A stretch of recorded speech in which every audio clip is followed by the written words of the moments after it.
de esta mañana en Buenos Días Santo Domingo tenemos a Fidel Santana, presidente del Frente Amplio, una persona con muchas inquietudes sociales, siempre ha sido una figura destacada en los movimientos sociales, un poco de izquierda, y desde muy joven Fidel comenzó, ¿verdad?, a trabajar por la lucha de las reivindicaciones sociales y también concertando, también ha sido un concertador de ver, pues tomar un poquito de aquí, un poquito para allá. Buenas noches, buenos días Fidel, ¿cómo estás? ¿Cómo te sientes?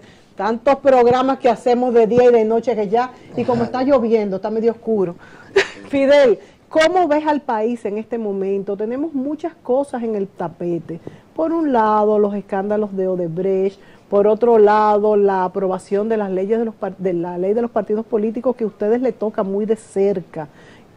¿Cómo ves tú el avance en nuestro país económico, democrático? Haznos un poco una radiografía desde tu punto de vista de cómo vamos caminando. Bueno, primero saludarle, Mónica, mi querido y gran amigo Edmundo, que por muchos años nos ha acompañado en esta trayectoria, ¿no?, como periodista. Y pues para mí es un gusto y felicitarle además porque el canal va creciendo. Así es. Se nota el trabajo. Miren, la iglesia ha hecho una serie de esfuerzos a través de sus mensajes en fechas claves para mantener la esperanza de la gente. Uno nota el esfuerzo, tanto la Iglesia Católica como los pastores, que han cogido una fuerza para que la gente no se desmoralice, no termine de desmoralizarse. Porque la realidad del país es una en los medios, en los anuncios de televisión del gobierno y en los informes de rendición de cuentas del presidente. Esa es una realidad bonita. Muchos a veces nos sentimos que esta no es República Dominicana de la que habla el presidente, porque hay tantas cosas resueltas, pero no parece que es la realidad dominicana. Pero cuando usted se interna en los barrios y en las comunidades nuestras, todos los problemas le resbalan en la piel según usted va caminando, porque no hay un solo problema del país que haya sido realmente resuelto con seriedad. Se habla de un crecimiento económico, el gobierno se ufana de los grandes éxitos económicos, pero es un crecimiento montado sobre pies de barro, porque es montado sobre endeudamiento creciente, que no es novedad, ya todo el mundo habla de que ha sobrepasado los límites, digamos que racionales, de endeudamiento de una nación como la nuestra.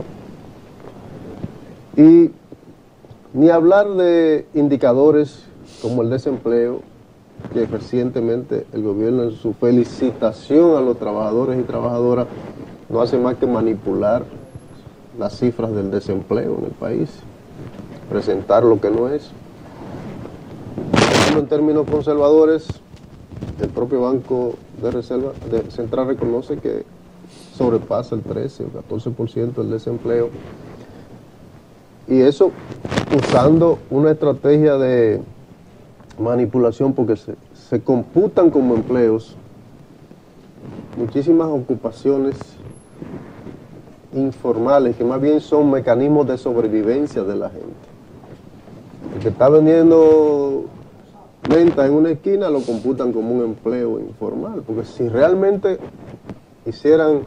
Un microempresario. Es un microempresario. Tiene una fundita de menta en la mano y tal vez levanta 40 o 50 pesos en 5 o 6 horas de esfuerzo. Sí, pero a veces levanta un poquito más que los que están empleados, Fidel, también con un sueldo mínimo. También, porque esa es la otra verdad. Aunque no tengan, pues, el aval de las prestaciones que tiene un empleado formal, que son la seguridad social, pero a veces el sueldo es tan bajo que no alcanza para desplazarse y comer. Eso es muy cierto. Salarios nuestros son de miseria y extrañamente el propio presidente, que en varias ocasiones ha dicho que el sector privado debe ser sensible y mejorar los salarios, pero él no ha tenido esa sensibilidad para actuar, comenzando por el Estado. En las áreas donde ha hecho algunos aumentos ha sido el fruto de muchas presiones y de muchas luchas. La policía, por ejemplo, algo ya impostergado. Bueno, el Congreso Nacional tampoco ha querido aprobar la ley de salario, una ley de salario que hay en el Congreso que vendría a darle como más, digamos, formalidad y más, digamos, más equidad a lo que es el salario. Lo que usted está diciendo en síntesis es que la cúpula del PLD no ha querido aprobarla. Bueno, evidentemente. Porque es la mayoría. Bueno, ahora mismo todo lo bueno y lo malo hay que pegar sobre el PLD porque tiene el control de todo. Exacto. Entonces, efectivamente, nada va a avanzar un centímetro. Claro. Si no hay... Hay una concentración de poder enorme. O sea que lo malo, lo bueno que pase, el PLD tiene la mayor parte de la responsabilidad. Es así, es así. Sí. Quizá, Fidel, la oposición tiene su culpa por haber hecho una... Es su responsabilidad. Haber hecho una ¿Pacto? Oposición. Y no solamente oposición, son tan pactos. pusilámines. Y también en muchos de los pactos que se han concebido, porque por ejemplo, fueron pocos los que no apoyaron la reforma de la Constitución para que el presidente Danilo Medina fuera reelecto. Y no solamente eso, sino los dos partidos principales de oposición han hecho pacto con el partido de gobierno, de manera que por eso mismo no hay una oposición real. Hay que estar vigilante y no porque sea el PLD.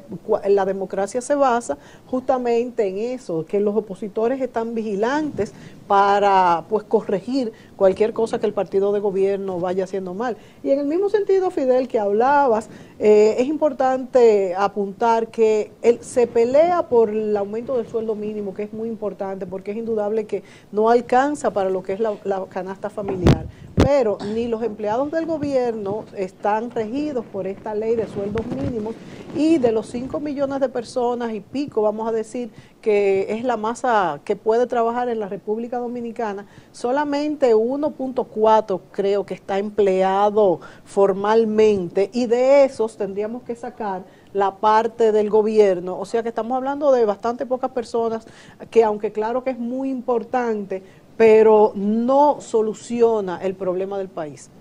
Sin duda que estamos entrampados en una lógica, fundamentalmente una sociedad cuya dinámica económica es el consumo, no la producción, y la informalidad. Porque la gente tiene expectativas de consumo, cada día la construye y necesita ingresos. Y como no hay suficientes empleos, no hay generación de empleos formales, pues la gente ha creado mecanismos informales, y está también el sucedáneo de la criminalidad, ¿no? Porque la falta de empleos y de adecuados salarios trae también, junto con esa generación de expectativas de consumo.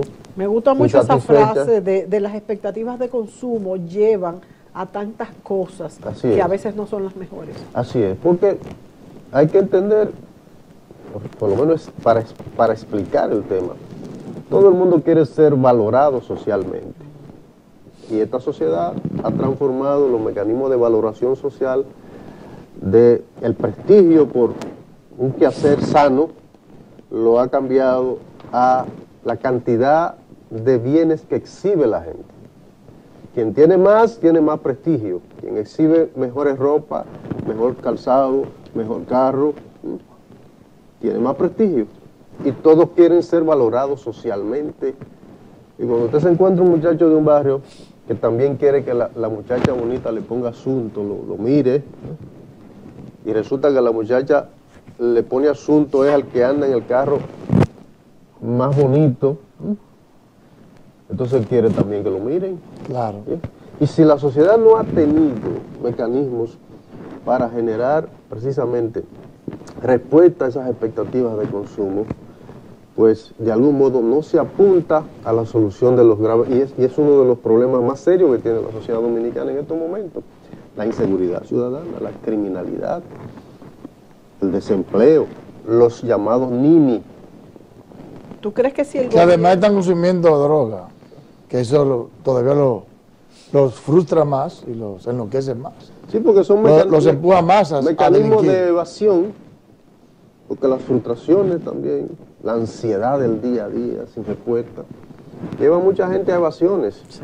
Algunos evaden huyendo y se van del país en búsqueda de otro horizonte, y otros se evaden con el alcohol o con las drogas, y entonces todo eso se junta en ese cóctel explosivo que es la criminalidad que estamos viviendo hoy en día.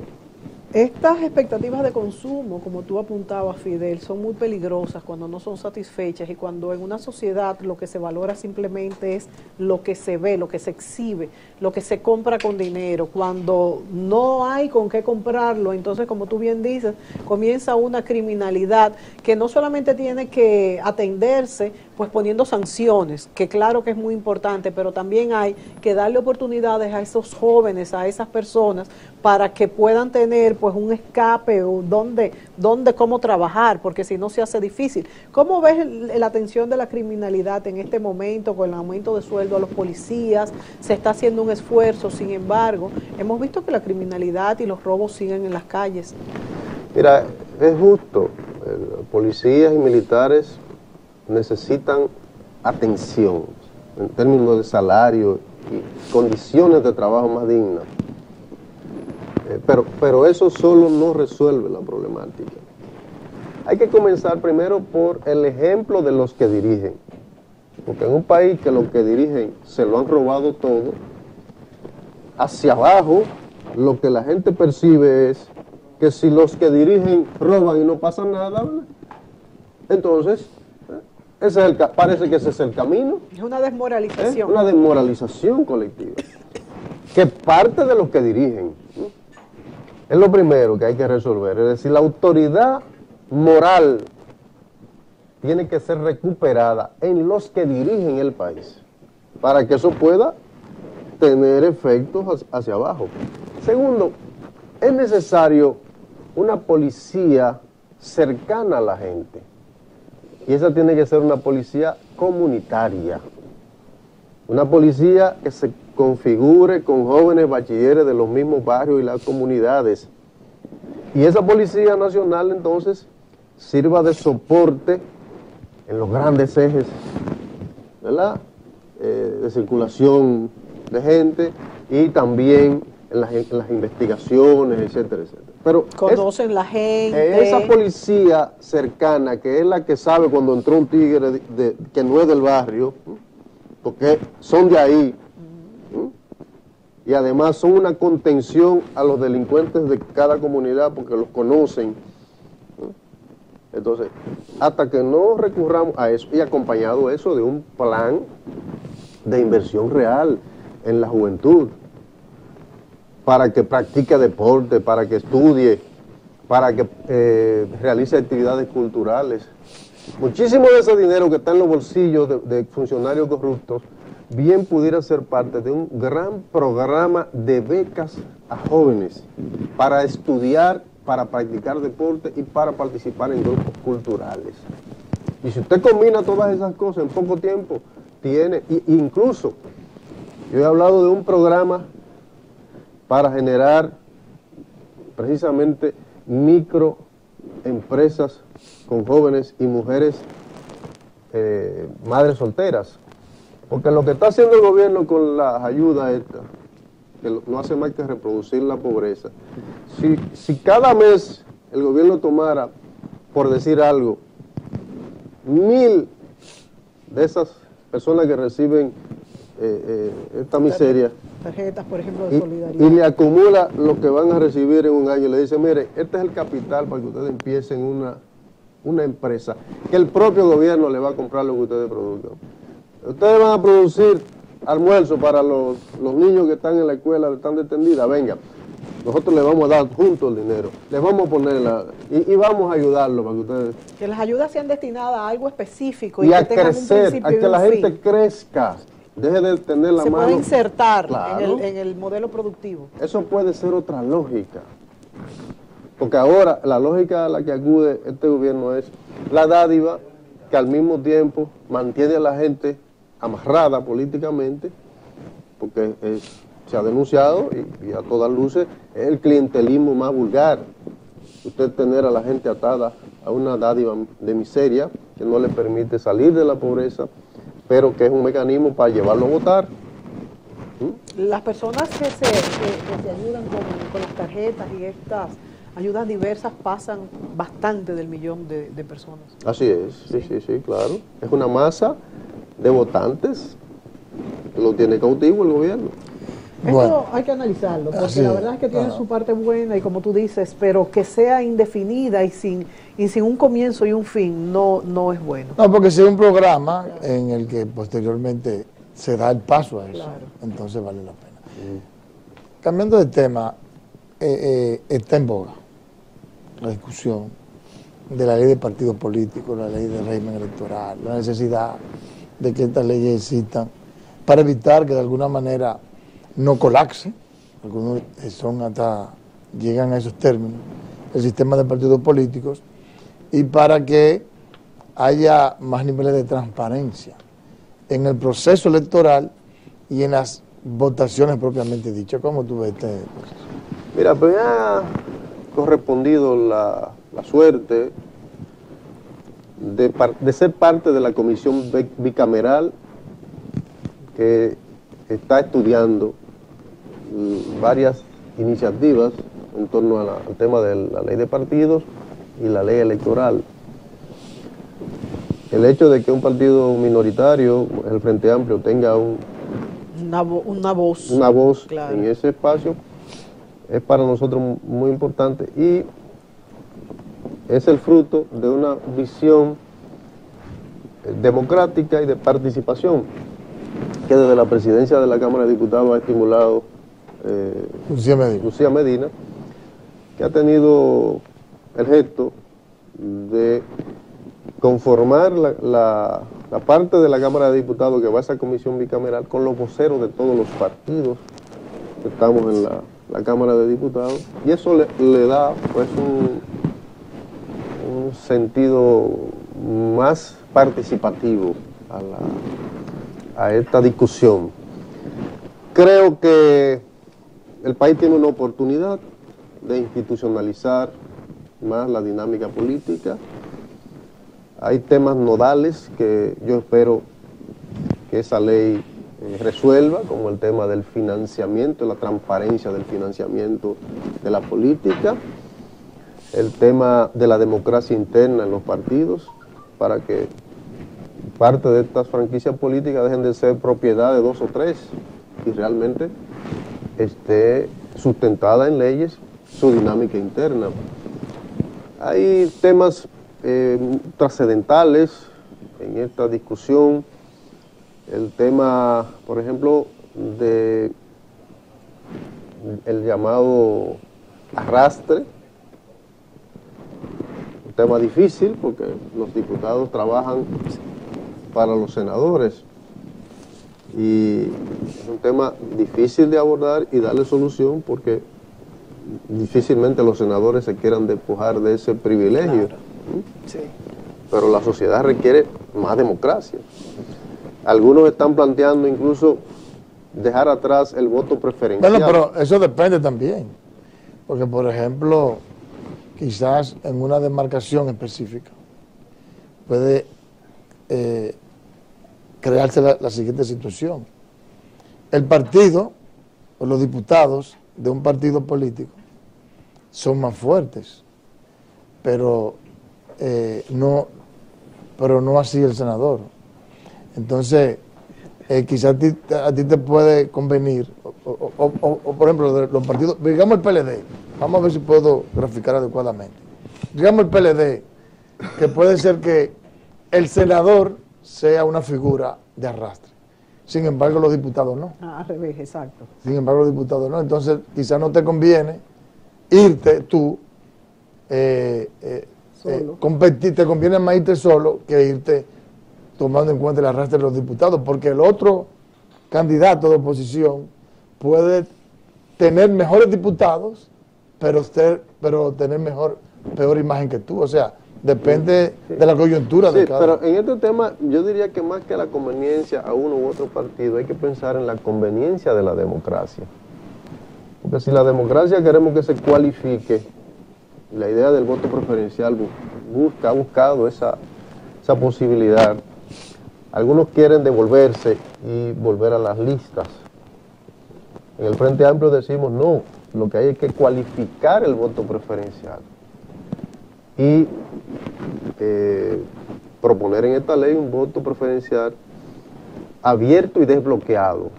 Quiere decir que tú puedas votar directamente. Que puedas votar por el senador de un partido y el diputado de otro. Y diputado de Así otro. que debe de ser. O si hay varios diputados en tu circunscripción, tú puedas votar en varias boletas por diputados de diferentes partidos, porque de algún modo el voto preferencial que tenemos actualmente es un voto de arrastre. Sí. Sí, limita a los y limita. limita. Y no cualifica. Sí. No cualifica la democracia. Sí. Da lo mismo el que sea. Nosotros entonces, ¿qué es lo que estamos planteando? No, pero vamos a generar una boleta abierta y desbloqueada. Y a los partidos pequeños los perjudica, ¿verdad? Porque entonces, si no ganan si no ganan senador, en el caso tuyo, por ejemplo, que eres diputado, sí, por la cantidad, pero fuera más fácil, yo creo, para los partidos pequeños que fuera abierto. Yo creo que hubiera Claro que sí, fuera muchísimo más fácil, porque muchos liderazgos locales pueden crecer, pero cuando te obligan, cuando tú marcas el diputado o el senador de un partido, ya ese arrastra la boleta completa. Yo creo que fuera de Hay circunscripciones que tienen 6 diputados y cuando tú marcas uno ya lo está marcando los 6. Sí. ¿Por qué? Pues el ciudadano pudiera marcar 6 diputados, lo que él ustedes entienda los que partidos son los pequeños mejores. tendrían más electores, indudablemente. Claro que sí. Ahora yo quisiera preguntarte, Fidel, ¿cuál es la situación de los partidos políticos pequeños que no van en alianza con los grandes? ¿Qué está pasando con ellos? ¿Pueden desaparecer? ¿Por qué ustedes, por ejemplo, han contemplado alianzas para las próximas elecciones? ¿Qué va a pasar con los partidos pequeños? ¿Y cuál es la función verdadera de ellos en este momento de la democracia nacional? En algunas de estas propuestas que están en debate se esconde la pretensión de anular a muchos partidos, con lo que se niega un derecho constitucional, que es el de que cada quien se agrupa ideológicamente donde se sienta, ¿verdad? Donde siente identidad. Claro, y que lo puede hacer mejor. Sí. El gran problema de los partidos pequeños es la inequidad. Como está montado el esquema político partidario, es que la competencia es inequitativa, porque mientras uno tiene financiamientos multimillonarios, no solo lo que le aporta el Estado a través de la ley de financiamiento de la política, sino financiamientos a través de la extorsión desde el Estado a los contratistas y suplidores, y también financiamiento del crimen organizado. Entonces, una competencia en la que uno tiene miles de millones y otros tienen miseria, pues evidentemente que obligan esta ley a poner límites al financiamiento y límites incluso al gasto en campaña, porque usted en las elecciones pasadas usted veía 30 vallas del partido de gobierno y una de la oposición, usted coge cualquier carretera del país. Eso es inequitativo. Claro. Eso lo vemos en todos los países de Latinoamérica. Tendremos que ver que esta ley de partidos políticos pues ponga fin con en muchos países se ha avanzado, Mónica. En muchos países se ha avanzado y hay límites. Hay países donde si te pasas de los límites, pierdes la candidatura. Ya, eso está Sí, muy, sí, muy, sí, es verdad. Se están institucionalizando todo. Miren Sí. el caso de Brasil. Eso es lo por que ejemplo. tratan de lograr. Sí. Ahora, algo que no quiero dejar pasar por alto, Fidel, y es la situación del financiamiento del crimen organizado. Tú lo das como un hecho, como realmente es, o sea, el peaje que pagan los delincuentes por hacer algo mal hecho que se le da al partido de gobierno. Esto, darlo por sentado, es algo muy serio. Sí, sí, sí, yo estoy, hay cualquier cantidad de evidencia de que hay mucho dinero del crimen organizado metido, financiando actividades políticas, ¿no? Porque que aquí como no hay una ley que obligue la transparencia, no se sabe de dónde viene el dinero. ¿Esto se va a solucionar con la aprobación de la ley de los Debería. partidos políticos? Debería. Pero por lo menos que haya una ley, Marco. Que, Si la ley ¿con qué obliga a empezar usted decir de dónde obtiene el dinero y la ley además le pone límite, usted no puede gastar más de esto en su publicidad. Sí. Entonces eso le pone freno.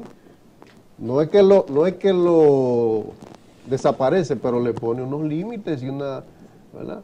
A esa posibilidad de que el crimen organizado incida en la política dominicana. Y en cuanto a la repartición de recursos para la publicidad que se le da en cada elección y se reparte, o sea, que se le da este porcentaje a según los votos alcanzados, ¿hay alguna variación en esto o seguirá haciéndose de esta manera? Hay un debate, porque en estos momentos el 80% del financiamiento se reparte entre los partidos que sacan más del 5%. Que son los tres tradicionales de Y siempre. luego el 20%. ahora son 4. Y luego el Ahora 20%. son 4, ¿verdad, Edmundo? Gracias. Y luego el 20 restante se reparte entre todos los partidos, incluyendo los que ya se repartieron el 80%. Incluyendo. Claro. Wow. Oye, qué barbaridad. Entonces, al final queda una miseria Uf. para los partidos emergentes. Algunos están planteando que esto cambie de 80-20, se varíe a 70-30, ¿no? Pero habría además que sacar de ahí a los grandes Claro, del en 30. la segunda vuelta, ¿verdad? por llamarlo de alguna Exacto. manera. Porque si no estamos en lo mismo, en una repartición inequitativa. Particularmente el Frente Amplio incluso cree que es un privilegio lo que pasen del 5% entregarle igual monto, ¿no? Nosotros creemos que debe entregársele a cada quien lo que saque. Usted sacó el 5% de los votos, usted le toca el 5% del financiamiento. ¿Ah? Porque también sigue siendo inequitativo. El que... No entendí. Entonces el que más saque va a ser el que más se va a llevar. Bien, Pero es que es demasiado. es que eso es lo correcto. Pero es que es demasiado. Pero eso es lo Fidel. correcto. Porque si lo otro es un privilegio. Va a seguir privilegiando al que menos lo necesita. Bien, estoy de acuerdo contigo. Pero cuando tú agarras y pones y dices el que pasa del 5% recibe lo mismo que el que sacó el 40%. También eso te insta a trabajar. Eso es ¿Para qué yo voy a una trabajar? inequidad también. Bueno, ¿Para qué yo voy a trabajar? Exacto. eso hay que discutir. Sí. Porque es que va a privilegiar al que Bueno. el que menos lo necesita. También. Bueno, a ustedes mismos. Digamos que en su momento el Partido Reformista, o el PRD, o el PRM, o todos los que ahora son mayoritarios, trabajaron para poder lograr tener ese privilegio. Entonces, hay que poner a trabajar a los pequeños realmente, que hagan propuestas para cautivar a la gente, y entonces voten por ellos, y ellos poder tener ese caudal Es de difícil recursos. dar el salto, señor. Bueno, Es si hay sin dinero, es difícil. bueno, pero ellos lo han logrado. Es difícil el mundo, mira.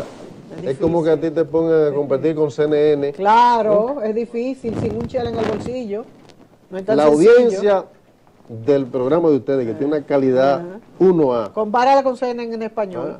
Ahora, si tú te metes a competir con CNN en audiencia, tendría que tener satélites, Claro. tendría que tener Mucho dinero. mucho Fidel, dinero. mucho ¿verdad? dinero. Y entonces eso mismo pasa en la política. Sí. O sea, ¿cómo competimos nosotros? El Frente Amplio recibió durante los 6 años pasados 425,000 pesos mensuales del financiamiento público.